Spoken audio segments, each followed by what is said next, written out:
तुमच्याबरोबर कधी असं होतं का? ते मला नक्की कमेंट करून सांगा, की तुम्हाला वर्किंग डेमध्ये कंटाळा येत नाही, बट सॅटर्डे, संडे ज्या दिवशी सुट्टी असते, आराम करायचा दिवस असतो, त्या दिवशी खूप कंटाळा येतो आणि त्या दिवशी जेवण बनवायची तुमची इच्छा नसते.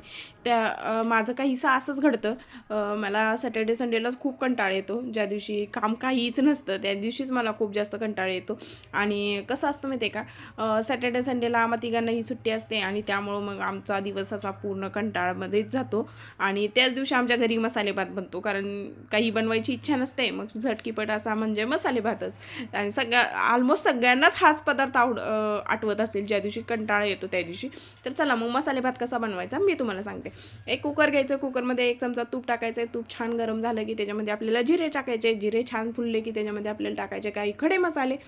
खडे मसाले छान आपल्याला परतून घ्यायचे आहेत. नंतर त्याच्यामध्ये टाकायचं आहे आपल्याला कांदा आपल्याला छान परतून घ्यायचा आहे. नंतर त्याच्यामध्ये आपल्याला ॲड करायचे आलं लसणाची पेस्ट. आलं लसणाची पेस्ट ही आपल्याला छान मस्तपैकी मिक्स करून घ्यायची आहे कांद्याबरोबर. आणि नंतर त्याच्यामध्ये टाकायचं आहे आपल्याला कढीपत्ता आणि हिरव्या मिरच्या टाकायच्या. तर हिरव्या मिरच्या कट करून टाकायच्या, ते पण आपल्याला छान फ्राय करून घ्यायचे आहेत. नंतर त्याच्यामध्ये आपल्याला टाकायचं आहे बटाटा, आणि बटाटा पण आपल्याला छान मिक्स करून घ्यायचं आहे. नंतर त्याच्यामध्ये टाकायचं आहे गाजर पण आपल्याला छान मिक्स करायचं आहे. नंतर त्याच्यामध्ये आपल्याला टाकायचं आहे टोमॅटो, आणि नंतर टाकायचं आहे फ्लावर. टोमॅटो आणि फ्लावर पण आपल्याला बटाटा आणि गाजरबरोबर छान मिक्स करून घ्यायचं आहे. आणि ते छान मिक्स झालं की त्याच्यामध्ये आपल्याला टाकायचे आहेत फ्रेश मटार.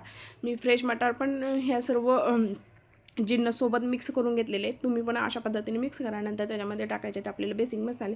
मी 1 चमचा गरम मसाला टाकलेले, 2 चमचे धनेपूड टाकलेले आणि अर्धा चमचा कांदा लसूण मसाला टाकलेला आहे. हे मसाले आपल्याला पूर्ण व्हेजिटेबल्स बरोबर मिक्स करून घ्यायचे आहेत. तो अशा पद्धतीने ज्या पद्धतीने मी मिक्स केले त्या पद्धतीनं तुम्हाला ते मिक्स करून घ्यायचे आहे. नंतर त्याच्यामध्ये आपल्याला टाकायचं आहे चवीपुरतं मीठ, आणि मीठ पण छान ह्या व्हेजिटेबल्स बरोबर छान मिक्स करून घ्यायचं आहे. मसाले आणि व्हेजिटेबल्स बरोबर मीठ पण आपल्याला छान मिक्स करून घ्यायचं आहे. आणि ते छान मिक्स झालं की त्याच्यामध्ये आपल्याला ॲड करायचे तांदूळ पण आपल्याला छान मिक्स करून घ्यायचे आहेत ह्या भाज्यांबरोबर.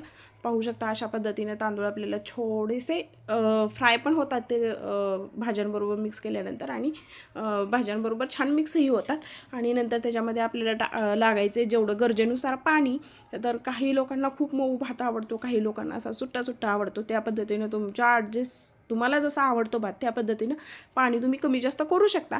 आणि अशा पद्धतीनं आणि त्याच्यामध्ये थोडीशी कोथिंबीर टाकायची आहे. नंतर आपल्याला कुकरचं झाकण लावून घ्यायचं आहे आणि आपल्याला ह्याचे फक्त 2 शिट्ट्या काढून घ्यायच्या आहेत. आणि असा मस्त गरम गरम भात, सलाड आणि तूप खूप छान कॉम्बिनेशन लागतं.